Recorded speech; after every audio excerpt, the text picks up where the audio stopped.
Okay, hello and welcome, dear participants, dear viewers. Thanks for joining us this Wednesday to listen to our next speaker, all the way from the United States. So we're very privileged to have Dr. Xiaobo Zhang.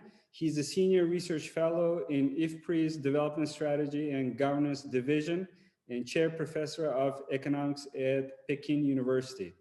He's a visiting fellow at the Center for Global Development and the European Institute for Chinese Study. He's also the chief editor of China Economic Review.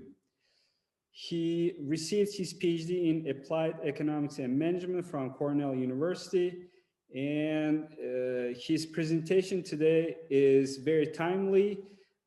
And he will discuss his paper on industrial clusters, networks, and resilience to the COVID-19 shock in China and relevant lessons for Uzbekistan's current reforms on clusters, especially in the agriculture sector.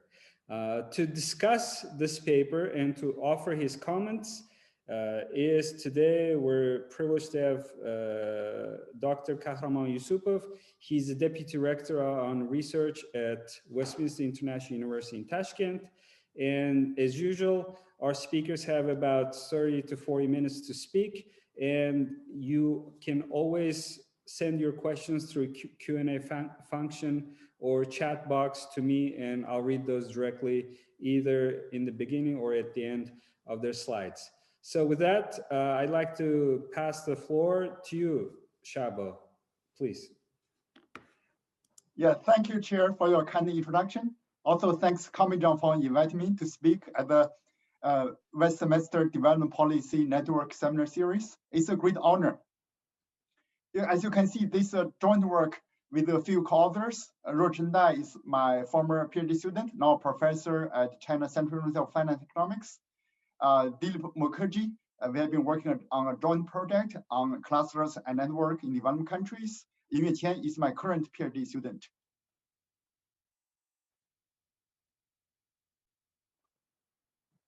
So clusters are quite common in China and other less developed countries. Production clusters play a very important role in developing countries. I think clusters have some distinct characteristics from their developed country counterparts. First, the production process is vertically disintegrated. It is divided into many incremental steps. So the production is highly specialized for each producer. That's first. Second, because of division of labor, for each step production, the capital requirement is low. So there's low capital size. Also because the suppliers are nearby. So in cluster, you tend to see farms or firms maintain very low inventory. Thirdly, I said earlier, it's because in the clusters, customers and suppliers are readily available nearby. There are strong buyer-seller networks because there are strong interactions. There are a lot of collaborations going on between buyers and the sellers. So they share like orders. They do a lot of subcontracting. When they have capital problem, they tend to borrow from suppliers or customers. So there's prevalence of trade credit. And also, as I said earlier, there in cluster, you tend to see both marketplace for the final goods and the marketplace for materials and parts. Also in the cluster, you tend to hardly see any formal contracts. Most of the contracts are oral contracts or informal contracts. So there are a lot of private ordering going on. So all these features show that the cluster-based model fits developing countries particularly well. Why? Because in developing countries, there are two constraints. One is capital constraints. The financial market are not well developed. It's hard to get loans from state-owned banks or big banks. Secondly, in developing countries, institutions are normally are not functioning very well. They are not independent cores. It's hard to enforce contracts. But within clusters, entrepreneurs use the strengths of the developing countries that is strong social trust and a high population density, abundant labor to overcome the limitations of the development ingredients, that is finance and institutions, to overcome the constraints of the finance institutional constraints. So that's why you tend to see clusters in almost all the developing countries, China, Bangladesh, India, Myanmar, Ethiopia, etc. Even in developed countries, if you look at the early stage of development, like UK in the 19th century, early to 18th century, 19th century, look at the Alfred Marshall's book. There are 4 chapters on industry districts in 19th century. In his book, Principle of Economics, if you look at the US, even up to 1950s, there were clusters in your city. There are footwear district, garment district, diamond districts. So the clusters model are universal across development stages. But in developed countries, as the economy develops, the firms will become more vertically integrated. You tend to see very large firms. So also they rely heavily on formal contracts. So you see the evolution of the clusters from this kind of vertically disintegrated production organization to more vertically integrated firms. Let me give you a few examples in China. In China, there are more than 2,000 clusters, both industry clusters, agriculture clusters, service clusters. So here, let me give you a few examples. For example, Datang Township, this one level below county, produce 6 billion pairs of socks per year. That is 1 person per year. That's by one township.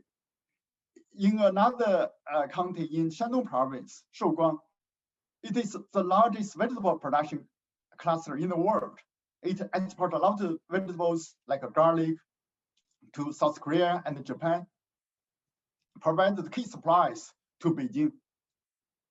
In Baigo, near not very far from the capital, from Beijing, the Baigo in Hebei province, so I've been studying this in the last several years.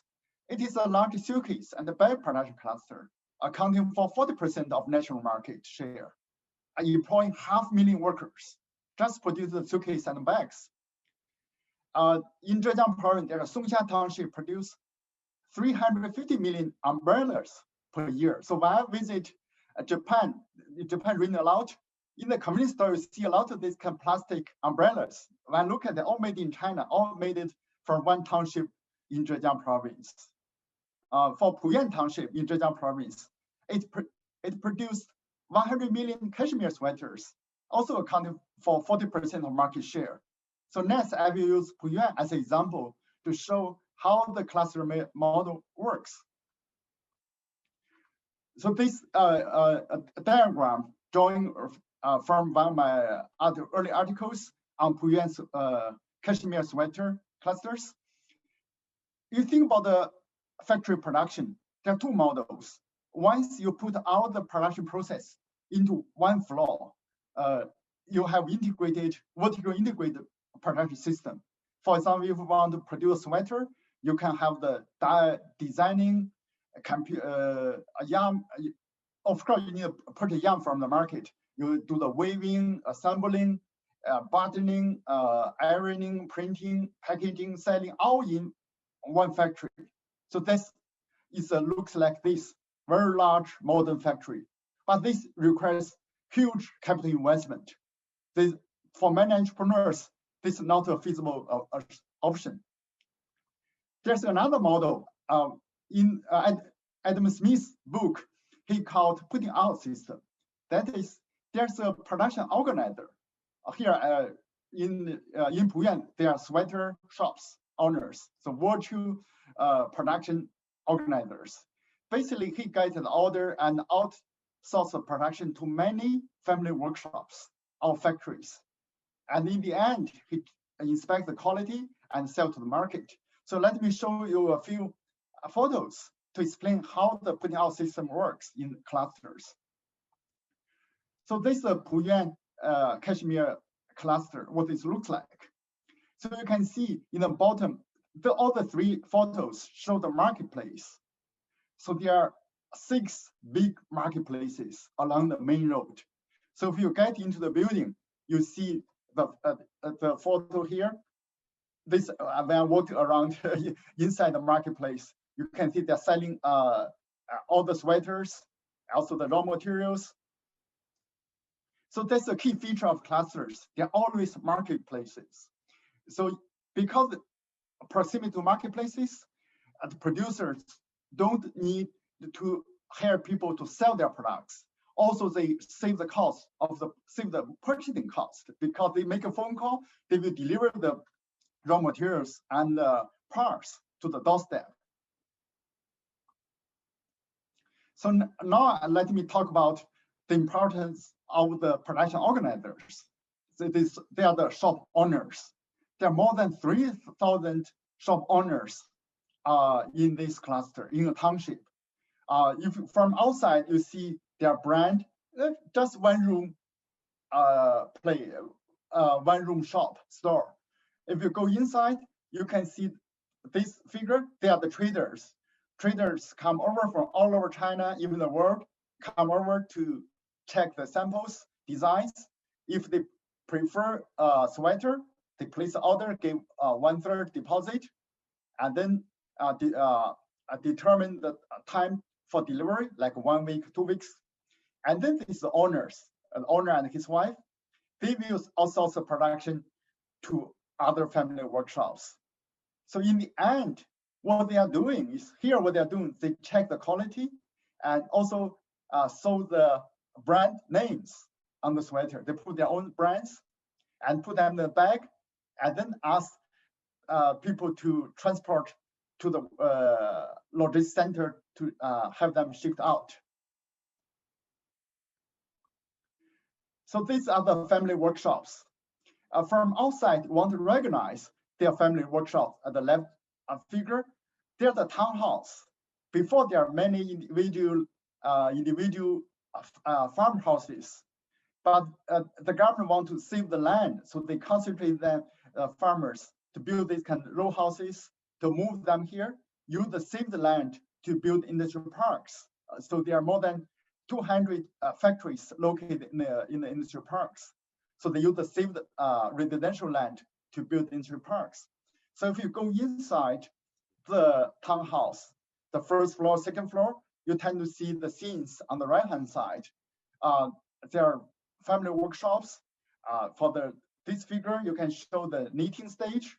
This is a printing stage. They print some signs of figures on the sweater. You can see the size. It's not that large. They hire a few workers, at most 20 workers in the family workshop. And the farmers normally live on the top floors or rent it out. If they have 2 houses, they will rent one out. So the local farmers become landlords, also become owners of the family workshops. Most of the workers are migrant workers. And what are the worker and entrepreneurs? It's very hard to distinguish workers from entrepreneurs. Almost every day, everybody is an entrepreneur. For example, for the transporters, they can use their 3 months of salary to buy a used tricycle to become an independent entrepreneur to transport goods for the workshops. So every person is responsible for one street. Interestingly, all of them are young men from Henan province. They're highly clustered. There's a migration network on each stage of production. So transporters are from Henan province. They're all male.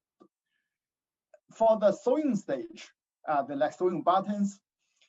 They are paid based on piece rate, like 20 cents each button. So they rent a very old house from nearby villages, and they hired a few workers from their hometown in Sichuan province. They started business. They started as workers. After several years, they bought sewing machines, used sewing machines, hired 2 workers, and started their own family workshop, sewing workshop. For those without any capital, they can still become independent contractor. For these ladies, I took this photo at 11 p.m. in the evening. What they do, they use the sensors to cut actual threads. We also paid based on piece rate. So here you can see it's very hard to distinguish the factor market and the product market. So workers, the boundary between firms are very blurry, and also there's no clear distinction between workers and entrepreneurs. So based on the descriptions, you can see clusters have a few salient features. First, as Marshall pointed out, clusters tend to have marketplaces. They are close to producers, are close to buyers and suppliers. Second, because the fund division of labor, the capital requirement is low, the trade credit is readily available. All these help lower the capital entry barriers for entrepreneurs. So cost starting a business in clusters is much lower than outside clusters. So this funding we have observed in China, in Bangladesh, in Ethiopia, in Myanmar. So it's very clear feature. So that cluster help lower the entry barriers. So it's very, very important. Secondly, because the cluster model, because the low entry barriers, once people figure out the viable production product, the cluster tends to grow very fast. They will attract a lot of workers. The local workers cannot meet the demand. So there are a lot of migrant workers. So there's another feature, high share of non-local workers. Fourthly, there are strong informal corporations among entrepreneurs through their social networks, either based on a network or based on maybe tribes, based on other ethnic groups. As described in the Puyuan cluster, you will see there are many stages of production, many related industries coexist in the same place, but they're related but not different. They're different industries, like dyeing industry, printing industry, knitting industry, tanning industry, fiber manufacturing industry. If you look at the industry code, they belong to different industries. But in Puyuan, you observe all of them. Actually, I count in Puyuan, how many? There are 7 industries we have employment share over 1% of national, exceeding national employment share 1%. In China, there are more than 30,000 townships. You think about it, this township can account for more than 1% of employment share in 7 industries. But if you use traditional measures of cluster, like widely used in the US, like the market concentration index, the Hirschman index, you tend to see in Puyuan, the market concentration index is low because they are dispersed in 7 major industries. They're not highly concentrated in one cashmere sweater industry, as we observed, because the problem with the definition. But in the Western country, they're not a problem because there are many modern integrated firms. If they produce a sweater, maybe there are a few big firms produce enough sweaters. You look at the industry code, you only see one industry code, or you can define this area is a cluster. But in China, we cannot use the traditional measure of cluster measure. So this we need to work on to figure out a suitable cluster measure for development countries.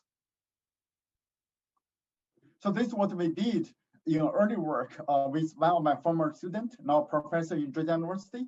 So we developed a clustering index more suitable for developing countries. So basically clusters capture, the definition of clusters is that there are many seemingly related industries. So we need to capture 2 features. One, there are many firms, the number. The secondly is the proximity. There are many related firms. So the key is to define the relatedness or proximity. So here we use a simple economic concept. It's called reviewed comparative advantage. That is, if a region reveal comparative advantage in a certain industry, say its share of cashmere production, its local share of cashmere production is far higher than national average, then that means Puyuan has a comparative advantage in cashmere's production. Suppose for knitting industry, Puyuan also show revealed comparative advantage. Its share also larger than 1%. Remember, in the early page we show in 7 industries, Puyuan show it has a comparative advantage. Share is much larger than national average. So we can do this for every county and then calculate the correlations to see whether the pairs for every 2 industries to see how related to each other, how likely they are co-located in the same place. So that is the the phi IG. So we calculate the coefficient between any 2 industries. So this is more like proximity between any 2 industries. And then for every county, we can calculate the cluster index using the weighted average of phi IG based on the employment weight. Because for each industry, we know the employment weight, we can calculate the employment-based cluster measure. And because in our data, we also have information on output, on asset, we can also calculate the cluster measure based on output and the capital. In the end, we decide to use the simple average of the 3 cluster measures. This is more robust. So we checked the performance of all cluster measures compared to the major cluster measures used in the literature. So what we found is that our measure outperforms the traditional measures. For example, China identified the top 100 clusters. They published the list. So using our measure, we can correctly predict 53 out of them. But if you use the traditional measures like a concentration index for the top 3 industries, spatial Gini coefficients, HHI index, Krugman spatial Gini index, Allison Glisser index, at the most, they can correctly predict 3 clusters. What they found is they tended to find the wrong clusters. That is in the remote areas, like Inner Mongolia, they found a cluster on cashmere production because there's only one big factory over there. So using that industry indicator, they tend to find only isolate cluster in isolate place with one factory in one industry. So you can see all clusters performs much better. You can see very clearly from this map. So the map on the left shows the cluster measures, all cluster measures. On the right-hand side is an article based on own work published in Wall Street Journal. They list the top 100 clusters in China. You can see the patterns. The 2 maps overlaps very well. That means our cluster measure captures the degree of actual clusters in China quite well. So this gives us some confidence. Also, we can show the problem of the traditional measure. Here, the vertical line is the traditional measure on the business industry concentration index, HHI index. The horizontal axis is a cluster measure. Interestingly, you observe negative correlations. So no wonder why the HHI index tend to find cluster in remote areas, because they pick up something not real clusters, but just concentrations of the big factories in a place. So they didn't capture the relatedness, just capture the concentration. So that's a problem of the traditional measure. Next, I would also talk a little bit on the hometown network, but that's very important in clusters, in both industry clusters and service clusters. I said earlier, in clusters, all the transactions are based on informal trust, informal contracts. So in order for the contracts to be enforced, the social trust play a very important role. Within community in China, there's strong social trust. people have lived in the same village for generations. They know each other. So they use this kind of trust to help overcome the lack of formal institutions like law enforcement and independent courts. So in China, we have done many surveys, cluster surveys. There are rarely any cases people go to court to solve the conflict. They mostly rely on private ordering to solve the conflict. And also they rarely sign any formal contracts. Most contracts are oral or based on the simple receipt like shown in the photo. So I noted in the literature, like Professor Grave in Stanford wrote a very famous paper in American Economic Review. He even documented in the Middle Age Europe, the traders, Jewish traders, rely mainly on community network as a contract enforcement mechanism because the trust embedded in the Jewish community, so they can do business even over long distance. So the same ideas apply to clusters. So there are a lot of relational contracts in clusters. So let me give a few examples of the hometown network. So mostly service clusters. The first example is the coffee shops at the Beijing University. So if you visit my university in Beijing, there are 14 coffee shops. 13 of them are run by people from the same county in Hunan province, Xinhua County of Hunan province. So people from this county dominate the coffee shops business all over China, in particular in the university campus.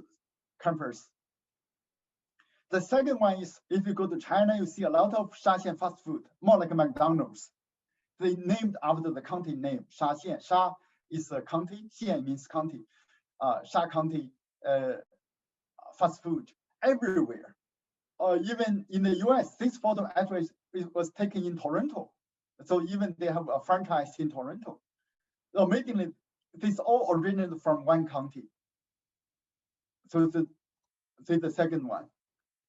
And there's so many examples, nannies from IFPRI province, private hospitals from one county in Fujian, gold mining in Ghana. 30,000 of people from Shanling County of Guangxi went to Ghana for gold mining. And also interesting because I know many countries are interested in agriculture cluster.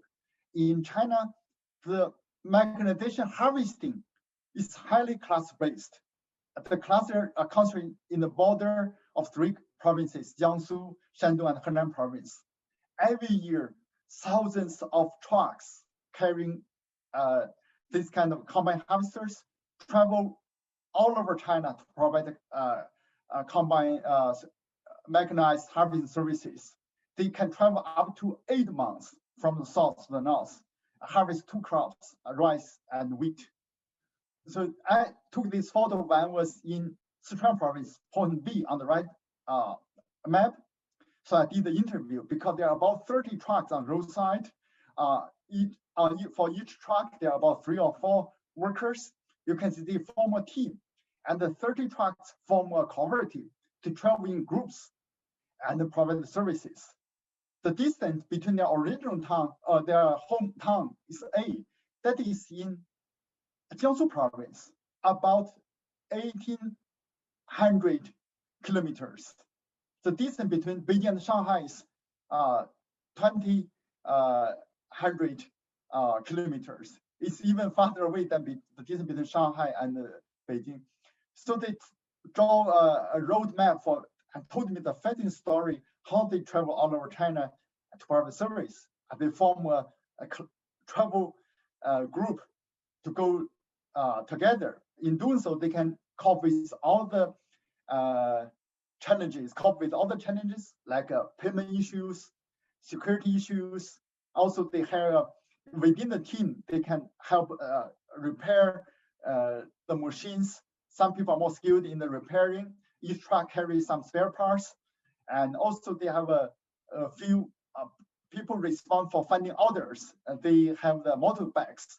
They call the customers, they scoot, do the scooting mission to find the task for the whole team. So it's a fascinating story. We wrote 2 papers on this topic. So you can see even for the harvesting services, there can be clusters based. In doing so, each smallholder farmers doesn't need to have any machines. So they can keep a very small farm size, but still be productive because they can outsource the power-intensive style production like plowing and harvesting to the professional service providers at a very low cost.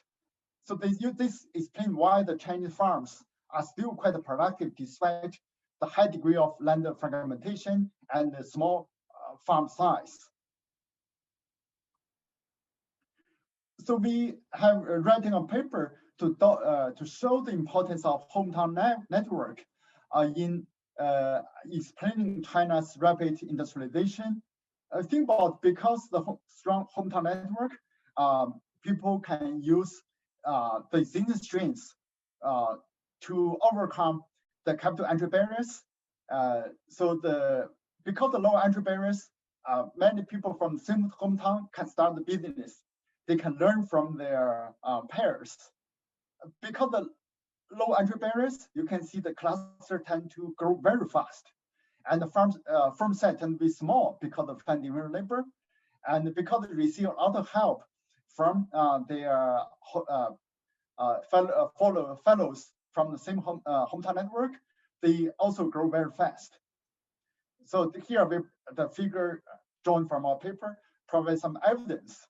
So the horizontal line is the population density in 1982. We use this as a measure of trust, of hometown social trust.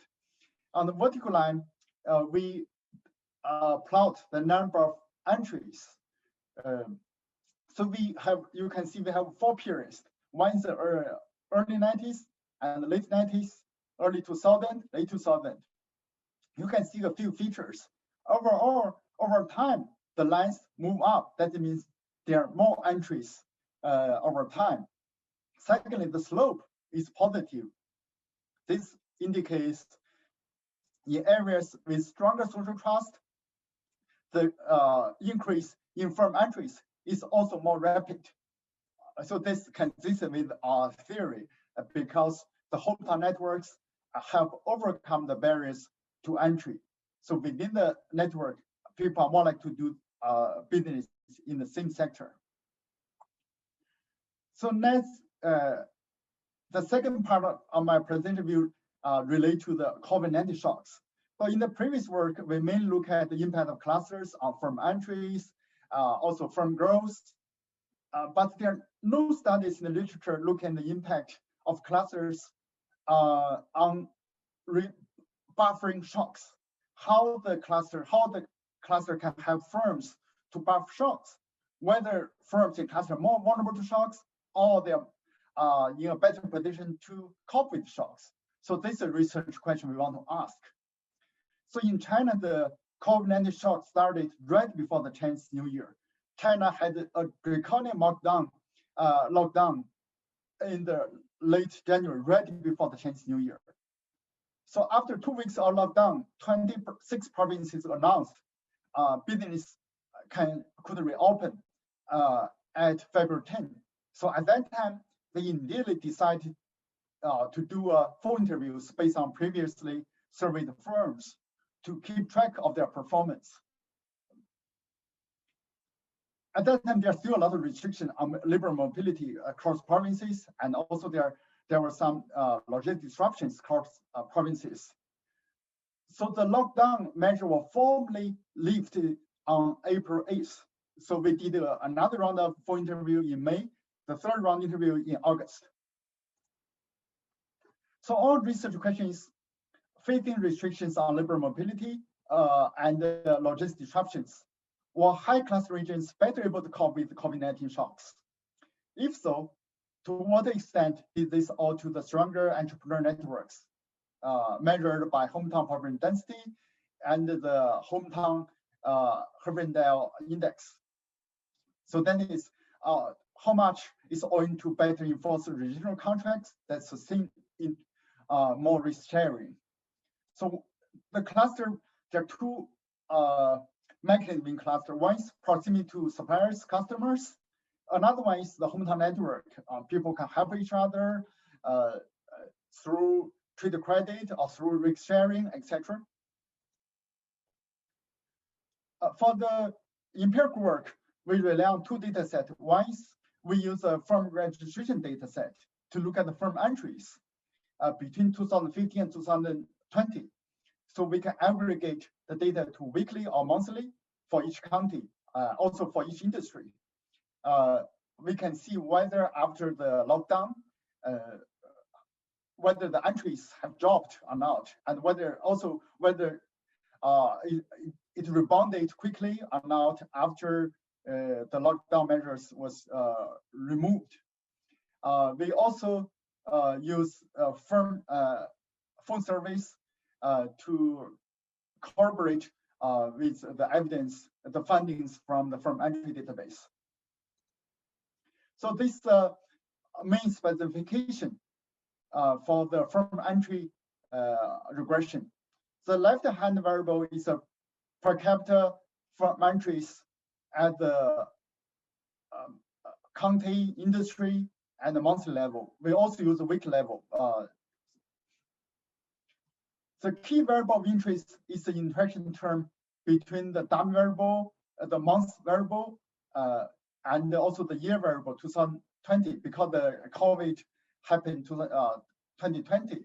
So we use the interactions between the 2020 and also the month variable to plot them, to plot the coefficient to see how the trend varies over time compared to previous years. I said earlier, we also use a second data source, that's the 3 waves phone interviews based on previously survey sample. I like the survey, enterprise survey for innovation and entrepreneurship in China, so-called ESIC, gathered between 2017 and 2019. On average, we successfully interview about 2,400 SMEs in the 3 weeks. Let me show the regression result based on the firm registration database. So the horizontal line lists the months from in relation to the time of the Chinese New Year. Remember, the lockdown was announced right before the Chinese New Year, and then there were 2-week Chinese holiday. So for that period, we treat that as 0. And then we look at before the Chinese New Year, 1 month up to 5 months prior to the Chinese New Year. And then the positive number means the second month of the Chinese New 4 months of the Chinese New Year. So you look at data up to late June. You can see clearly there's a V-shaped relationship. After the lockdown, the first month, you can see the firm entries dropped tremendously, about 70%. However, for the cluster, high cluster regions, the drop is less deep than the non-cluster firms in non-cluster regions. So the difference is one is 65% drop, one is 74% drop. There are 7 percentage point difference. Before the lockdown, you can see there are no difference at all there between the 2 groups. So after 1 month, after 2 months, you can see clearly rebound. So there's a recovery in firm entries. So here we divided the sample into high cluster region and low cluster region using the media value of the cluster measure.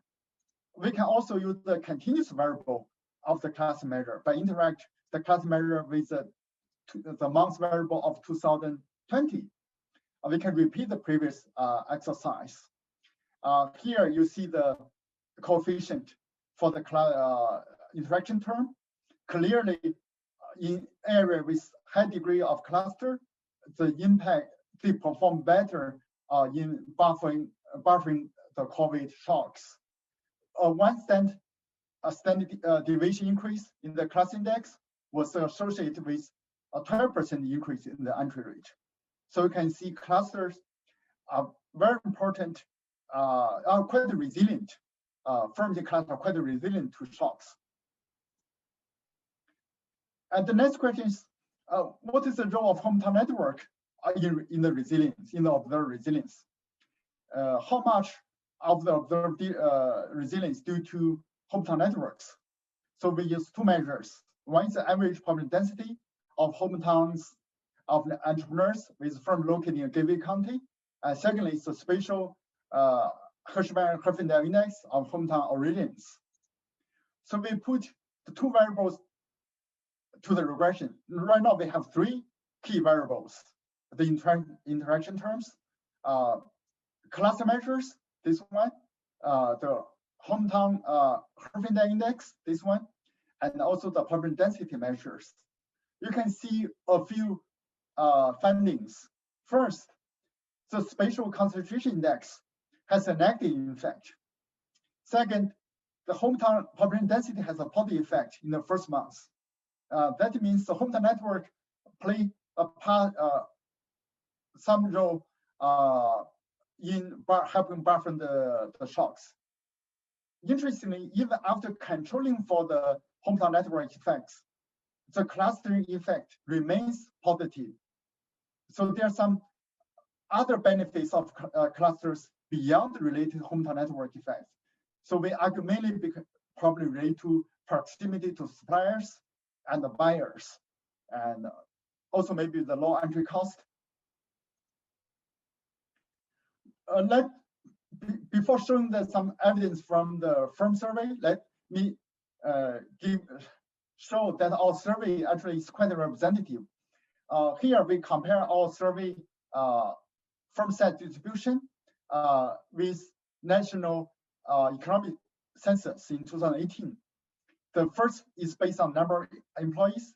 The right figure is based on revenues. You can see the firm size distribution.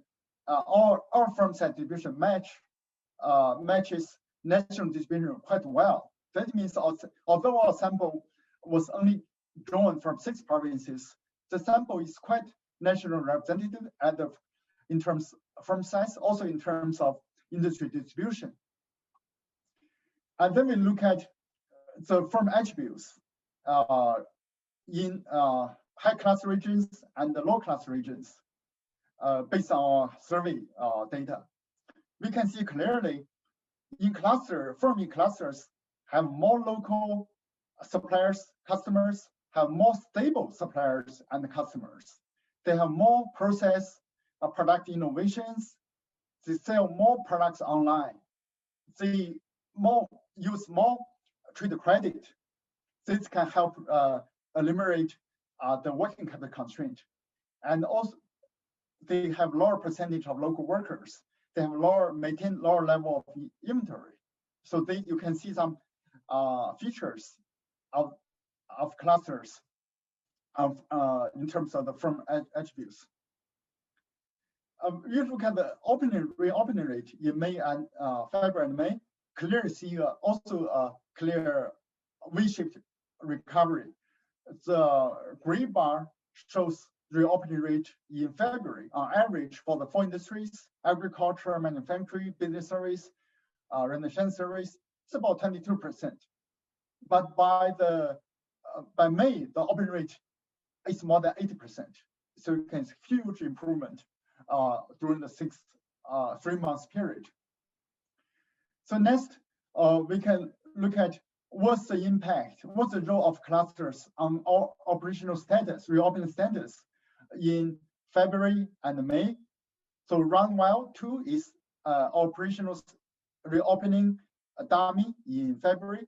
Round while 5 is reopening dummy in May. The first row shows the coefficient, estimated coefficient for cluster measure.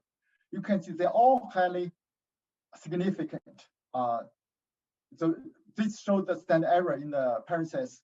You can see the coefficient much larger than standard error. Even the result remain hold even after we control for the local infection rate, control for the seasonality, whether it's low season or high season. So that's clearly clusters associated with reopening status. Firms in clusters more likely to reopen after the COVID shocks. Here we want to control for the hometown network effect. So we add two variables, population density and HHI index for the hometown births. You can see after control the hometown network effect, the coefficient for the class measure remain highly positive. So the results are still quite positive. Lastly, we replace the cluster measure by the firm attributes, which are generated from the baseline survey and the full interviews. So like the stable suppliers, stable customers, local suppliers, local customers, online sales, to see whether this variable, if you put them, include them in separately, whether they are significant or not. You can see they are all mostly highly significant. That means in the role of cluster is mainly owing to the proximity to suppliers and the customers. Proximity matters a lot to the operational status. You think about any run factory production, you need so many parts. If one part is missing, you cannot operate normally. Within cluster, all the suppliers are nearby, so the disruption in the production is less severe than those outside the clusters, which may be affected by the road barriers and all the logistic disruptions during and after the lockdown. Let me conclude. As shown in the paper, so cluster-based model is ubiquitous in China because it uses existence of the social trust and abundant labor to overcome the limiting factors of limiting the finance and institutional factors. It lowers entry barriers, and also clusters-based model is quite resilient to shocks, as shown in the example of COVID-19. The paper also provides evidence and insight of possible reasons for the superior capacity of production clusters to withstand external shocks in a volatile environment in developed countries. That's mainly due to the channel of a combination of informal network-based cooperation, risk sharing, and the spatial proximity among buyers and sellers. Let me conclude here. Thank you. Okay, thank you very much, Dr. Zhang. Very, very interesting. So we're running a bit short on time. So I'll just say, Kahraman, please, you have 5 minutes. Okay, thank you, Dr. Zhang. This is a very timely topic. You know, every time at the time of crisis, we see a surge in literature dedicated to recovery process. Last time we had such a surge, it was during the financial crisis of 2008, 2009. You know, this resilience studies and recovery studies, we observed the surge, and right now we're seeing it again. And this kind of topic is very important and topical for us because we're a small country, we're a developing country with very few budding industries. So yeah, the methodology and you know, very interesting, and we'll definitely look into the details maybe and use it for our own studies. Well, I had a couple of questions, Dr. Zhang, and please forgive me if they're very basic because I wish I used more time to study the theoretical part. But one of the things that I want to know, do you use, for population density, you use the census data of 1982. What is the reason for using this kind of old census data? I mean, we're not talking about birth rates. I mean, this is population density. So why the old data?